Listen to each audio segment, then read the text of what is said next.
Yo, what's up, y'all? We out here with the lovely Heather. How you doing, Heather? I'm good. How are you? Thank God for life, dear. I'm glad you're alive. Heather, tell us what's going on with you. Not just surviving, just trying to get by every day.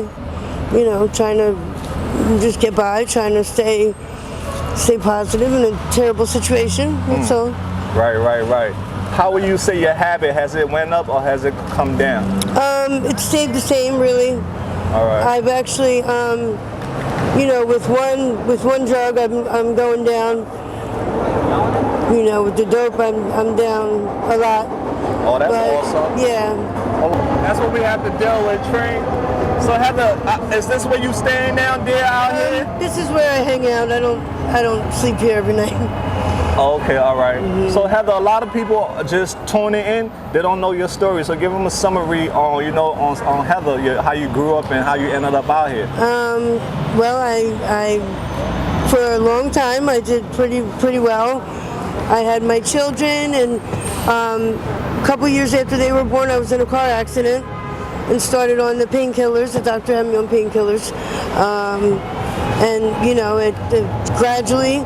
My habit got worse, and you moved to dope, and then when they started the epidemic, the doctors wouldn't give you the medicines you were on anymore. They cut you right off, and then we'll find a substitute, and that led me down here. You come down here, and you get stuck. You get stuck. How long have you been stuck down here? About 2 years, almost 2 years. How has that 2 years been for you? It's been a struggle. It's been a struggle. It's hard to be an addict. Yeah, what struggles do you have as an addict? Getting first money, saving money to do anything positive.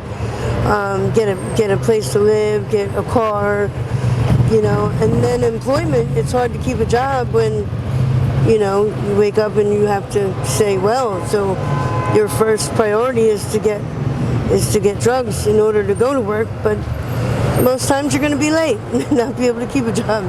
What jobs have you had in the past? I've done a lot in the past. More recent, I've owned my own flower shop at one point. Amazing. I was waitressing. My last couple jobs, I was waitressing. Before that, I worked at a sporting goods store. So I know it's possible. I know I can do it. Yeah. So now, what would you say you have learned from all this experience, Heather? What has this taught you? I mean, gratitude, first of all. Not to take little things for granted. Just sleeping in a bed is a big deal. I spoke to somebody yesterday.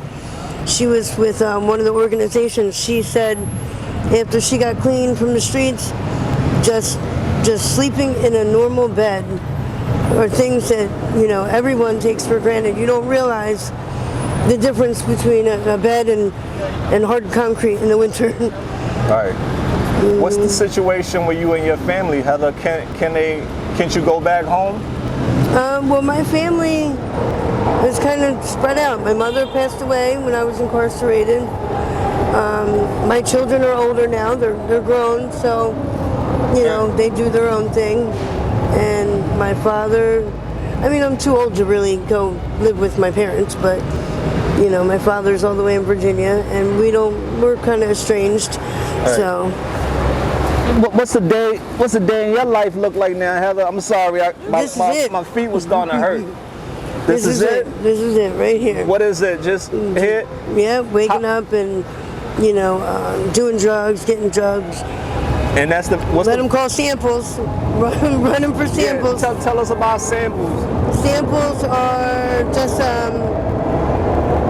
when whatever block is promoting a new stamp or a new drug, a new bag, and they want everyone to try it. They call samples. It's a big herd of people go and get them, and in hopes that you'll like it and then come spend your money there. Now, have you noticed a lot of people dying out here? A lot of deaths? Have you noticed that out here? Deaths, I don't know what the rates are, but I know that a lot of people are sick. Sick what you mean? Sick with the abscesses, with the trank, the xylazine, and everything is eating their skin up. And How come that's not attacking you? How come some people get it and some people don't? I mean, I've had little ones, like I had a little guy right there, but people, I think it's the way that they take care of it once it happens. You know, the people who don't keep it clean, or the people that pick at them, or, you know what I mean? I've seen people with their whole arms and legs just open, and so you can see veins and bones. And Don't that scare you though, Heather? I know it smells terrible, and I mean, I don't think it scares me, because I don't think I would let it get that far. You know, even at my worst, I'm not gonna lose myself completely. What all have you lost to your addiction? What all has it taken from you? I mean, it has taken me away from my family. I'm not going to say it's taken my family, but it's taken me away from my family. It's taken, you know, a lot of my money. It's taken a lot of my effort, my time. You don't realize how much time it takes to come down, and even just to come down and cop drugs, you know, takes a lot of time. Before you know it, it's dark and it's nighttime, and you've gotten nothing done with your day. Nothing. What are some hobbies that you do out here on the streets? Any hobbies that you have? We build these amazing little tent houses. The tarp castle over there. We're almost done, all right, dear? We're almost done. We got like 4 more minutes, all right? All right, yeah. Go ahead, dear. Yeah, so just, you know, straighten it. I'm trying to make the best of it. Right. You know, like Melissa's walking around with her broom. That's basically what we do. We try to make it as comfortable as possible, as homey as possible when you don't have a home. Okay, so since the new mayor, I've actually gotten a ticket for sitting on the, it was 6 in the morning, I was sitting on the steps at the train station, just sitting, doing nothing else, just sitting, and I got a citation for loitering. So that was fun. But, you know, just the cops are not, you know, before they would walk up and they would make you drop whatever you had and they would leave. Now you're getting locked up. There was a girl the other day, she had a needle, she was shooting in her neck vein, and they, you know, in mid-shot came up and cuffed her with the needle still in her neck. What? Yeah, it was pretty. But now, I mean, you get in trouble for just walking down the street with something in your hand. Damn. You don't necessarily have to be using. Firstly, they give you an option to do the PAD program, the police assisted diversion program. So they offer you that. I'm heard that they do it 3 times. I've not had any encounters with the police because I try to stay out of the way. Right. I still try to do my best in this, you know, horrible situation. But okay. They I think you get 3 chances to try that, where they drop you off in a PAD program instead of dropping you off at the Roundhouse or wherever it is now. Before we take flight, Heather, what are some things that you are in need of that we can help you with? In need of, I mean, everything, getting my life together, housing,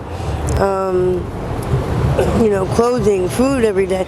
They do feed us a lot. You know, a lot of people come down and feed us. So just the everyday things, you know. Right. Do you have an email if people want to write you, Heather? Spell your email out for us. Mine is HEATHER. I think it might have changed since last time.